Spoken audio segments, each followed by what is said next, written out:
विनय classes की playlist के लिए आपको YouTube के सर्च में जाना है, ऊपर लिखना है विनय क्लासेज और सर्च करना है। इसमें आपको मेरा चैनल दिखाई देगा, चैनल में आपको जाना है। इसके बाद में यहाँ पर देखो होम वीडियोज़ और प्लेलिस्ट का ऑप्शन है, तो इस प्रकार से आप मेरी प्लेलिस्ट पा सकते हैं। Good morning students, welcome back to my channel Vinay classes. तो आज हम प्रश्नावली 4.1 का पहला प्रश्न करेंगे। प्रश्न क्या है? प्रश्न है संलग्न आकृति का प्रयोग करके निम्न के नाम लिखिए, है ना। तो यहाँ संलग्न मतलब इस पेपर पर एक आकृति बनी हुई है और यहाँ पर कुछ बिंदु है। देखो 1 2 3 4 और 5 बिंदु है, जिनके नाम क्या है? बिंदु C, बिंदु B, बिंदु O, बिंदु E और बिंदु D, है ना। तो ये जो एक चित्र बना हुआ है उसमें कुछ बिंदु है, कुछ रेखाखंड है, कुछ किरण है। अब ये सब होता क्या है इसको हमें पहले समझना है ना। तो देखो सबसे पहले हमें समझना है कि ये बिंदु क्या होता है। तो बिंदु हम किसे कहेंगे? एक ऐसी आकृति जिसकी न तो लंबाई होती है, न चौड़ाई होती है और न ही ऊंचाई होती है, उसे हम बिंदु कहते हैं। जैसे मैंने इस पेपर पर, है ना, इस पेपर पर पेन से एक डॉट बनाया, ऐसे ऐसे करके एक डॉट बनाया, ठीक है, दिखाई दिया आपको। तो इसे ही हम क्या कहेंगे? बिंदु कहेंगे। अब अगर हम स्केल से इसको मापे तो न तो इसकी लंबाई होती है, न चौड़ाई होती है और न ही ऊंचाई होती है, इसे हम क्या कहेंगे? बिंदु। अब बिंदु को हम कैसे लिखते हैं तो हमें लिखना आना चाहिए। तो बिंदु के लिए हम अंग्रेजी वर्णमाला के कैपिटल अक्षरों का प्रयोग करते हैं। जैसे मान लो ये बिंदु मैंने इसको नाम दे दिया A, एक बिंदु को मैंने नाम दे दिया E, एक बिंदु को नाम मैंने दे दिया C। तो पता चल गया ना बिंदु को कैसे नाम देते हैं? अंग्रेजी वर्णमाला के कैपिटल अक्षर से हम इसको नाम देते हैं। बिंदु के बाद में दूसरी जो डेफिनेशन आती है वो आती है रेखा की, है ना, या रेखाखंड की। ये रेखाखंड क्या होता है? ठीक है, तो मान लो किसी पेपर पर मेरे पास दो बिंदु है, ये एक बिंदु और दूसरा ये बिंदु। जब इन दोनों बिंदुओं को हम मिलाते हैं स्केल से, किससे? स्केल से। ये बिंदु हो गया A, ये बिंदु हो गया B। तो इस आकृति को हम क्या कहते हैं? रेखाखंड कहते हैं। इसका मतलब क्या हुआ कि दो बिंदु होंगे और उसके बीच की जो लाइन होगी उसको हम रेखाखंड कहेंगे। बात समझ में आई? तीसरा जो पॉइंट है वो है किरण। किरण किसे कहते हैं? देखो रेखाखंड तो समझ में आ गया, जब दो बिंदुओं को मिलाते हैं तो रेखाखंड बनता है। अब किरण क्या होता है कि अगर मान लो मेरे पास एक पॉइंट है A और दूसरा पॉइंट है B, लेकिन मैंने B पॉइंट को क्या करा? आगे बढ़ाया, आगे बढ़ाकर इतना बढ़ाया कि ये चलता ही जाए, चलता जाए, कभी खत्म ना हो, है ना। तो इसे मैंने क्या कहा? किरण कहा। तो ये मेरे पास कौन सी किरण है? AB किरण है, ठीक है। इसकी विशेषता क्या है? इसकी विशेषता ये है कि ये A पॉइंट जो है यहाँ पर ये अंतिम बिंदु है और ये जो B पॉइंट है इसमें से जो ये रेखा निकल रही है वो आगे बढ़ती जा रही है, खत्म ही नहीं हो रही है ना। तो ये इसकी विशेषता हो गई। ऐसी आकृति को हम क्या कहेंगे? किरण कहेंगे। फिर चौथा पॉइंट है रेखा क्या होती है ना। अगर ये 4 पॉइंट हम समझ जाएंगे तो हमें पता चल जाएगा कि हम क्या पढ़ने वाले हैं और इस प्रश्न का उत्तर कैसे देंगे। तो रेखा क्या होती है कि भाई हमने पढ़ा बिंदु क्या होता है कि बिंदु की ना तो लंबाई होती है, ना चौड़ाई होती है, ना ऊंचाई होती है, तो इसको हम बिंदु कहते हैं। फिर अगर दो बिंदुओं को हम मिलाते हैं तो हमारा रेखाखंड बनता है। फिर इसके बाद एक बिंदु को तो हम स्थिर रखते हैं और दूसरे बिंदु को अनंत तक बढ़ाते हैं तो हमारी किरण बन जाती है। लेकिन अगर हम दोनों बिंदुओं को अनंत की ओर बढ़ाएंगे, है ना, ये पॉइंट A और ये पॉइंट B, तो ये हमारी क्या बन जाएगी? रेखा बन जाएगी। यानी रेखा कभी खत्म नहीं होती, वो A और B के दोनों ओर आगे बढ़ती जाती है। तो चलो अब आपको ये अगर चारों पॉइंट समझ में आ गए तो इस आकृति से हम इन प्रश्नों का उत्तर दे सकते हैं। इससे पहले मैं ये बताना चाहता हूँ कि मैंने जितनी भी वीडियो है ना, कक्षा 6 की, वो सारी प्लेलिस्ट में डाल दी। तो आप प्लेलिस्ट में जाओ और वहाँ जाकर मज़े से सारी वीडियो देख सकते हो। तो यहाँ पर हमें पहले प्रश्न का उत्तर बताना है कि इस आकृति में यहाँ 5 बिंदु है, उनके नाम बताने हैं, ठीक है। तो हमारा जो पहला उत्तर है कि इस आकृति में 5 बिंदु है, उनके नाम बताने हैं। तो ये तो बहुत ही सरल है भाई। ये क्या है? एक बिंदु है, इसका नाम क्या है? C, है ना। तो अपन ये कहेंगे बिंदु C, बिंदु C। उसके बाद में बिंदु O, यहाँ पर आप क्या लिखोगे?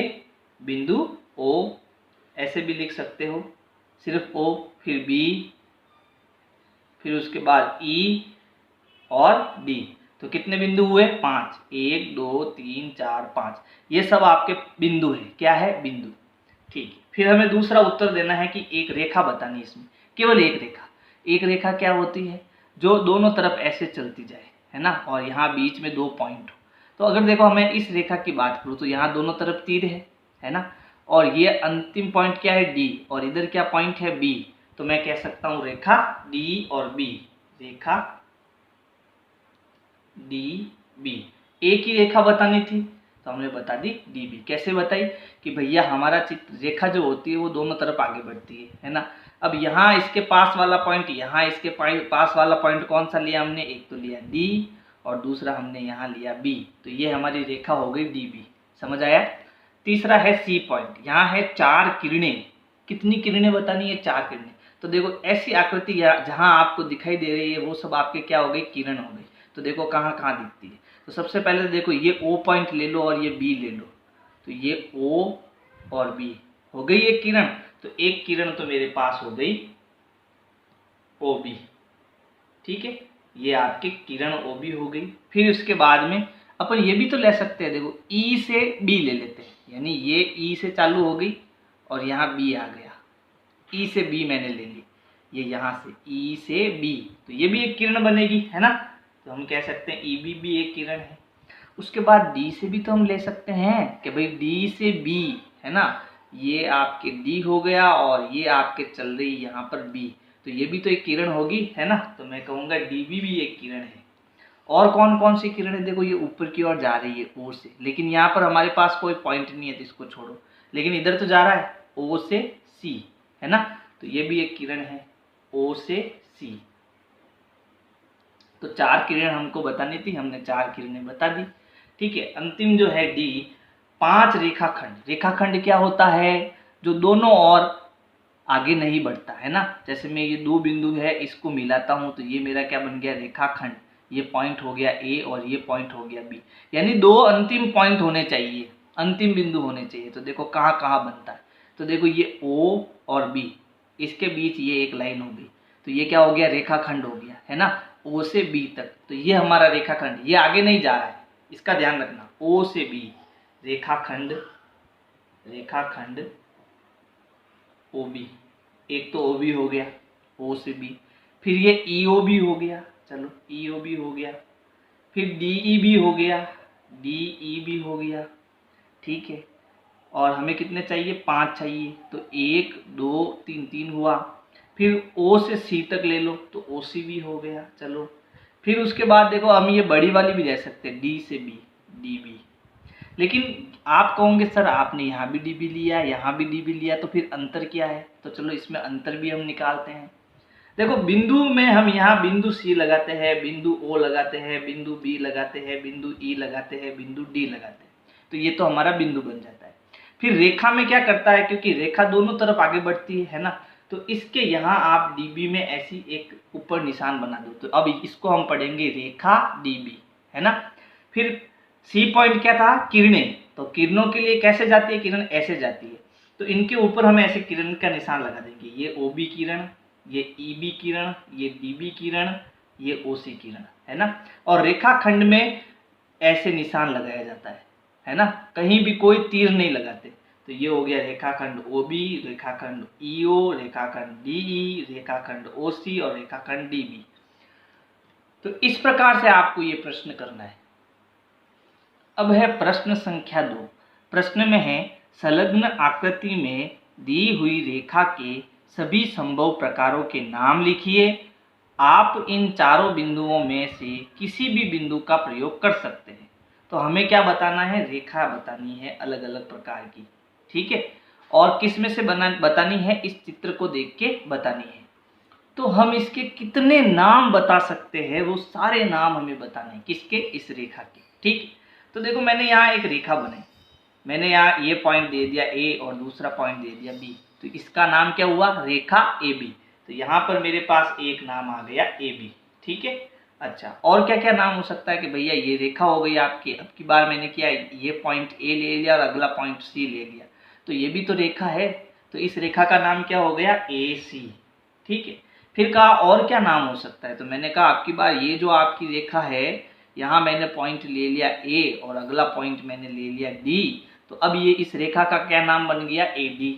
अच्छा, फिर और क्या क्या बन सकता है, तो देखो अब हम बी से चालू करते हैं, तो बी सी भी तो रेखा का नाम बन सकता है। ये 2 पॉइंट हो गए और ये पूरी रेखा हो गई, तो इसका नाम हो गया बी सी।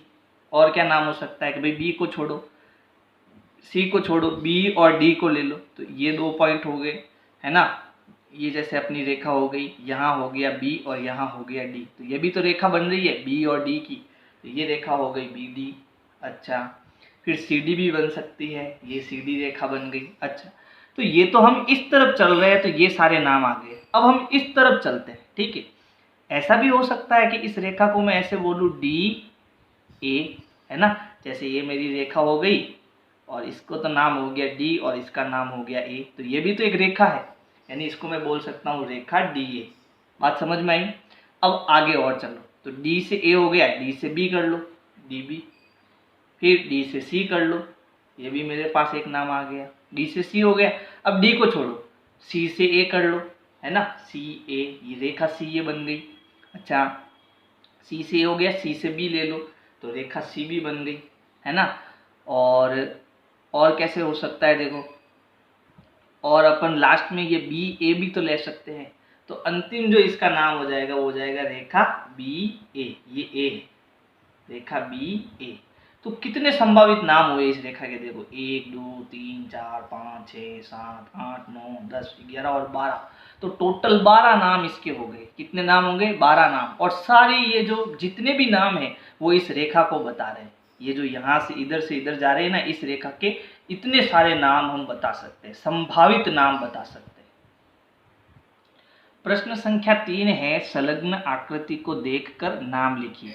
तो यहाँ हमारे पास एक आकृति दी हुई है और इन प्रश्नों के हमें उत्तर देने हैं। तो यहाँ सबसे पहला प्रश्न है, रेखाएं जिसमें बिंदु ई सम्मिलित है। तो हमें क्या बतानी है, रेखाएं बतानी है। क्या बतानी है, रेखाएं जिसमें बिंदु ई सम्मिलित हो। और रेखाएं कैसे होती है, रेखाएं इस प्रकार से होती है। और मैंने अगले प्रश्न में आपको सारे संभावित नाम बताए थे, है ना। तो हमें इस चित्र में जिसमें बिंदु ई सम्मिलित है वो रेखाएं बतानी है। तो सबसे पहले ई देखो कहाँ है, ये यहाँ पर है ई। तो इससे होकर कौन सी रेखा गुजर रही है, तो सबसे पहले देखो ए का उत्तर क्या होगा। तो आपके पास रेखा ए ई, ये पूरी एक रेखा है, वो कहाँ से गुजर रही है, ई से गुजर रही है। तो हम कहेंगे रेखा ए ई, और रेखा के लिए हम ऐसा चित्र बना देंगे। तो ये आपके ई बिंदु से होकर गुजर रही है, कौन सी रेखा ए ई। फिर हम इसको ऐसे भी तो कह सकते हैं भाई बी ई, है ना। मैंने कौन सा पॉइंट ले लिया, बी पॉइंट ले लिया, तो बी ई भी तो ई से होकर गुजर रही है। तो हम कहेंगे रेखा बी ई भी जो है वो ई से गुजर रही है। फिर डी ई भी ई से होकर गुजर रही है, तो डी ई भी इसका क्या हो गया, उत्तर हो गया। उसके बाद देखो ये ई से ये वाली रेखा भी गुजर रही है, इधर वाली ये वाली रेखा, है ना। तो इसका नाम आप चाहो तो ई एफ रख दो या एफ ई रख दो, आपकी मर्जी, है ना। तो हम इसको ई एफ रख देते हैं। तो ये आपके रेखा हो गई ई एफ। तो कितनी रेखाएं हुई, 1 2 3 4, जो आपके कहाँ से गुजर रही है, ई बिंदु से गुजर रही है। तो इसके आगे आप लिख दो, आदि वे रेखाएं हैं जो जिसमें बिंदु ई सम्मिलित है, जिसमें बिंदु ई सम्मिलित है। ये इसका उत्तर हो गया। फिर बी पॉइंट देखो, बी क्या है, ए से होकर जाने वाली रेखा। तो अब ए से होकर कौन कौन सी रेखा जा रही है वो हमें बताना है। तो यहाँ पर हमारा पॉइंट हो गया ए, और इससे कौन सी रेखा होकर गुजर रही है, तो देखो ये ए से लगाकर ई, ठीक है। तो ए ई रेखा से, रेखा जो है, रेखा ए से जाने वाली रेखा है। तो ये जो आपकी रेखा ए ई है वो कहाँ से होकर जाने वाली है, ए से होकर जाने वाली है। तो देखो पहले प्रश्न और दूसरे प्रश्न में अंतर ये है कि हमें वो सारी रेखाएं बतानी हैं जो ई से सम्मिलित है, ठीक है। लेकिन जिस बिंदु से होकर जाने वाली रेखा है वो कौन सी है, तो ए बिंदु से होकर जाने वाली रेखा जो है वो कौन सी है, ए ई है। ठीक है, अगला पॉइंट है सी। सी बिंदु क्या है, देखो वह रेखा जिस पर ओ स्थित है। तो हमारा ओ पॉइंट कहाँ है, हमारा देखो यहाँ पॉइंट बना हुआ है और ये है ओ। तो हमें बताना है कि वह रेखा जिस पर ओ स्थित है। तो देखो ये पॉइंट कहाँ स्थित है, इस रेखा पर स्थित है ना। और इस रेखा का नाम हम क्या बता सकते हैं कि भाई एक पॉइंट यहाँ है, दूसरा पॉइंट यहाँ है, और ये है सी और ये है ओ। तो हम कहेंगे कि सी ओ वह रेखा है जिस पर ओ स्थित है। सी ओ वह रेखा है जिस पर बिंदु ओ स्थित है। ये हमारा उत्तर हो गया। अगला पॉइंट है डी, प्रतिच्छेदी रेखाओं के दो युग्म बताओ। देखो पहले तो प्रतिच्छेदी रेखा किसे कहते हैं, मान लो एक रेखा ये है, ठीक है, दूसरी रेखा ये है। तो जब ये दोनों रेखाएं एक बिंदु पर एक दूसरे को काटती है तो इसे हम प्रतिच्छेदी रेखा कहते हैं। तो ऐसी आपको कहाँ कहाँ दिख रही है, तो देखो एक तो हमें यहाँ पर दिख रहा है कि दो रेखा एक दूसरे को काट रही है, एक हमें यहाँ दिखाई दे रहा है कि दो रेखा एक दूसरे को काट रही है।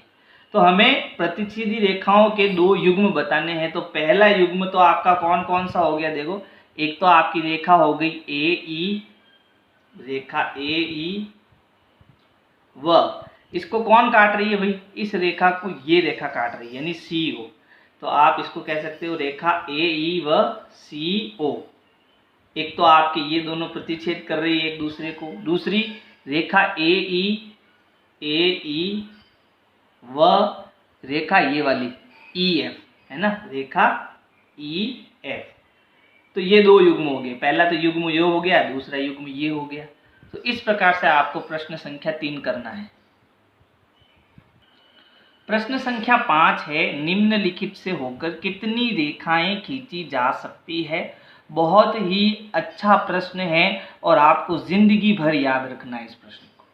जैसे यहाँ पर पहला कह रहा है कि भाई एक बिंदु से हम कितनी रेखाएं खींच सकते हैं। तो मैंने यहाँ पर देखो एक बिंदु बनाया, ठीक है, इस बिंदु से कितनी रेखाएं मैं गुजार सकता हूँ। तो मैंने ये इस बिंदु से एक रेखा गुजारी। फिर मैंने सोचा क्यों ना इस तरफ से मैं एक रेखा गुजार दूँ, तो इस तरफ से एक रेखा गुजार दी। फिर इस तरफ से भी हम इसमें एक रेखा गुजार सकते हैं, इस तरफ से भी हम इसमें एक रेखा गुजार सकते हैं। ऐसे करके हम बहुत सारी रेखाएं इसमें से गुजार सकते हैं, बहुत सारी अनगिनत रेखाएं इसमें से गुजार सकते हैं। तो हमारा उत्तर होगा कि एक बिंदु से अनंत रेखाएं, कितनी अनंत रेखाएं गुजर सकती है या खींची जा सकती है। ठीक है, दूसरा जो बी है, दो बिंदु से कितनी रेखाएं, तो यहाँ मुझे दो बिंदु लेने पड़ेंगे। मैंने एक बिंदु ले लिया ए और दूसरा बिंदु ले लिया बी। अब वो रेखा जो होगी वो इन दोनों से गुजरनी चाहिए। तो मैंने एक रेखा इस प्रकार से गुजारी जो दोनों से होकर गुजर रही है। ठीक है, फिर मैंने सोचा क्यों नहीं एक रेखा मैं ऐसे गुजार दूँ, लेकिन जो रेखा ये ऐसे मैंने गुजारी है वो तो खाली सिर्फ ए बिंदु से गुजर रही है। फिर मैंने सोचा क्यों ना मैं एक रेखा ऐसे इसमें से गुजार दूँ, निकाल दूँ, है ना। तो वो भी केवल बी में से गुजर रही है, ए में से नहीं गुजर रही है। तो अब मेरे पास अगर दो बिंदु है तो मैं केवल एक रेखा खींच सकता हूँ, है ना। तो हमारा उत्तर होगा कि दो बिंदु से केवल एक रेखा खींची जा सकती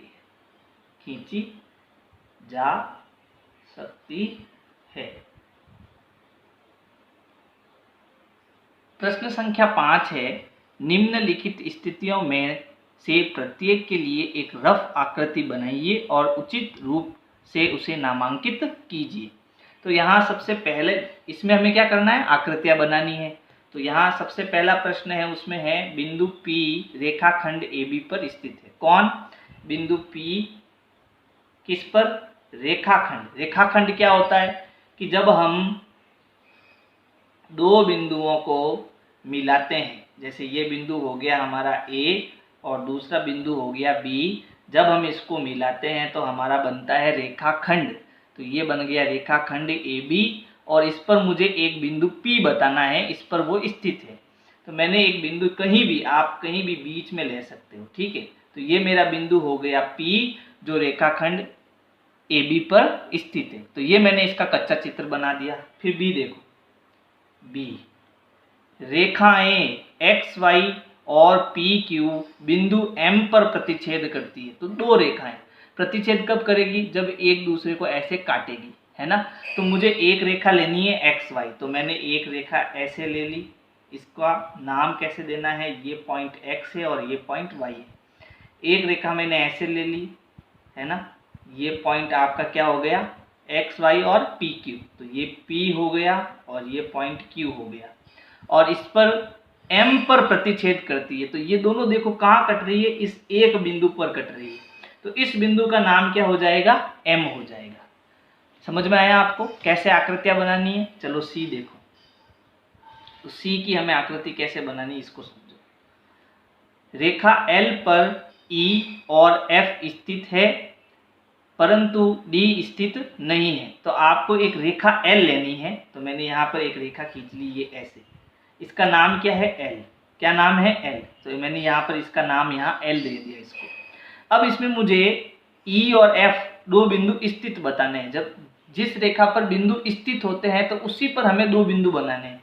तो यहाँ मैंने एक बिंदु बना दिया, दूसरा बिंदु यहाँ बना दिया, और यहाँ पर E और F दो स्थित है। तो ये मैंने E भी इसमें है और F भी इसमें है, लेकिन D इस पर स्थित नहीं है। तो इस पर मुझे D को नहीं बनाना है। एक बिंदु लेना है ये D, लेकिन वो इस पर स्थित नहीं होना चाहिए। तो देखो ये D इस पर स्थित नहीं है। बात समझ में आई?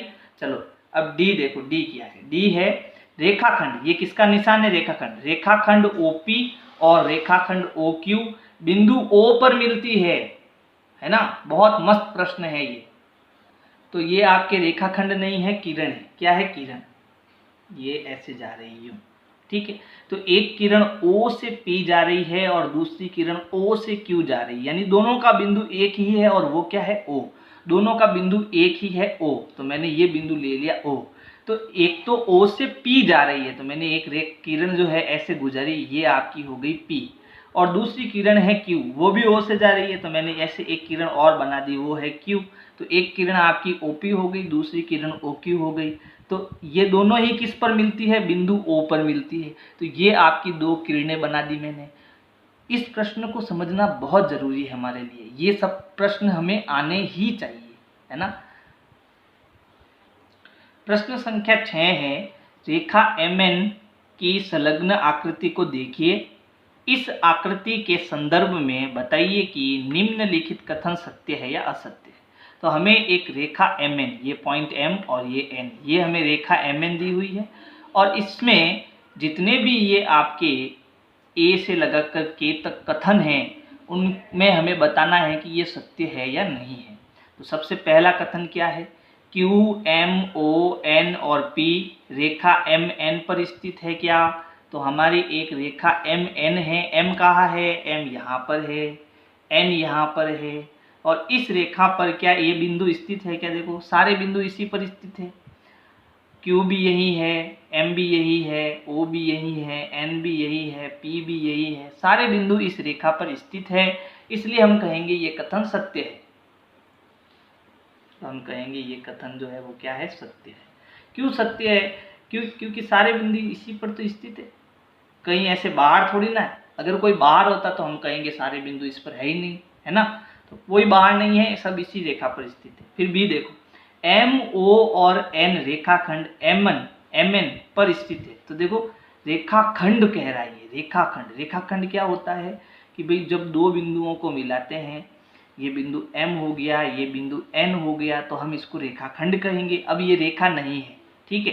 तो ये आपके रेखाखंड है जो यहाँ पर खत्म हो जाएगी, इसके आगे कुछ नहीं है। अब MON, तो MON, O कहाँ आ रहा है? इसके बीच में आ रहा है। इसका मतलब ये भी कथन सत्य है ना। ये भी कथन क्या है? सत्य है, क्योंकि ये तीनों ही जो है बिंदु इस रेखाखंड पर स्थित है।